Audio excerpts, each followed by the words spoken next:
We've talked about what the EMF, or the voltage, and the current look like in an AC circuit, so an alternating current circuit.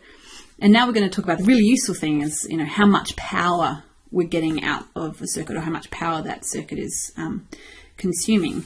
So first of all, I'm just going to draw a diagram here of what the EMF or the current looks like in an alternating current circuit. And we know that because that loop of wire is rotating, it takes on a form of, both the current and the EMF take on the form of a sinusoid form like that.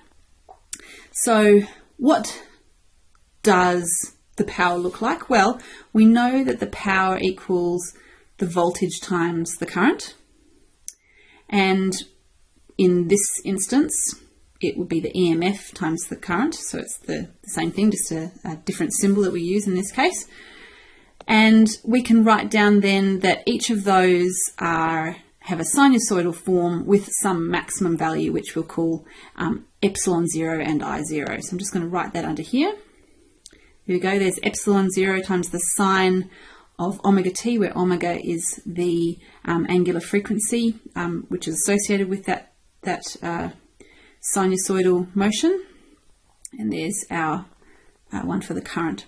And so if you combine those together, we can simplify that to be a sine squared relationship for the power. So what would that look like if we graphed it? Well, we're essentially squaring a sinusoidal form. And if we put here, we're just going to put here just what we would write for the epsilon 0 and I0, so those maximum values of each of them, and substitute them in there. So that's just another way of writing it. Then if we want to draw there, we can look at where the maxima and minima of that sinusoidal function for the current and the EMF are, and we can draw the square of that. So of course at the beginning it's 0, so the square of 0 is 0. The square of a positive number is a positive number, back to 0. The square of a negative number is also a positive number, and we can go on like this. And it's not a very nice diagram there, but that's a sine squared function. You'll notice that it's always positive because the square of negative is also positive, so it's always above the line there.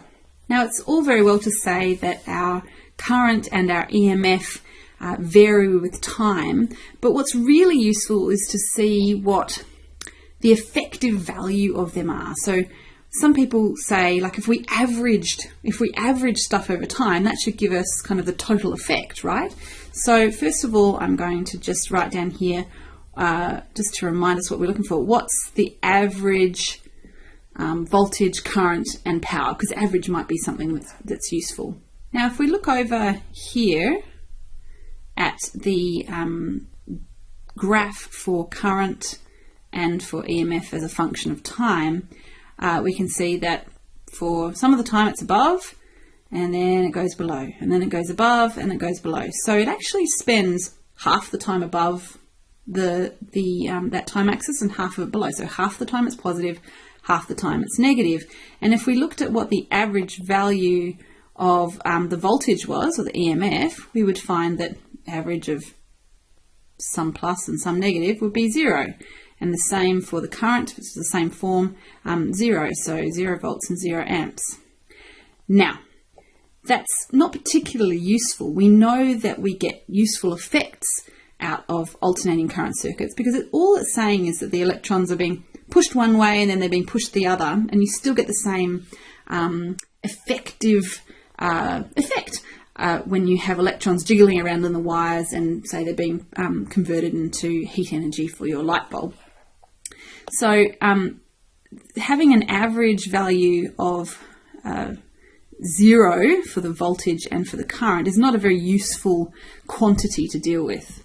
Exclamation mark, exclamation mark, exclamation mark. So instead of looking for an average value, what we're looking for is an effective value. And it turns out that something called the RMS, or the root mean square of a value, is something that's useful. It tells us for excuse me, for a sinusoidally varying function like we have for the current and the voltage over here, if we take the RMS of that, then we get the kind of effective value that you'd say, well, if I had those values in a direct current circuit, so where the voltage was constant and the current was constant, it would have the same effect, the same energy transformation there, so the same power. So what we're going to do here is just define what RMS is. So the root mean square is essentially where we square all the values, we take the mean of those values, and then we take the square root of it again.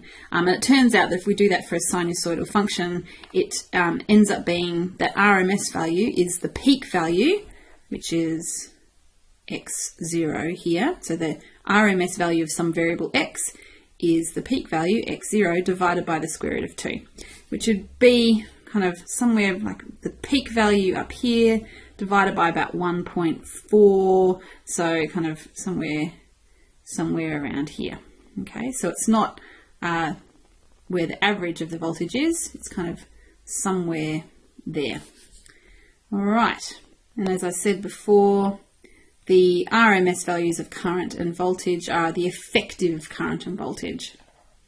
And if we write these down underneath, I'm just written up here that peak value is that maximum value there, the maximum value that it reaches. So that's the x naught or the I naught or the epsilon naught in that case. So I'll just write the equations down here.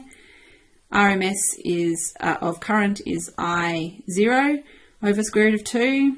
The RMS of the EMF is epsilon 0 divided by the square root of 2. And what we can do then is start to look at the power. What is the RMS power? We find if we multiply the RMS of the EMF, epsilon, by the RMS of the current, we get power, because power equals voltage times current. And then we can substitute those values in for the RMS of epsilon and RMS of I, and multiply those together, and we essentially get it's that peak value or the maximum value of the power, which is up here, divided by 2, so it's halfway there. So it turns out that the effective current and the effective voltage are these RMS values, but actually the RMS value or the effective value of power is just the maximum power divided by 2.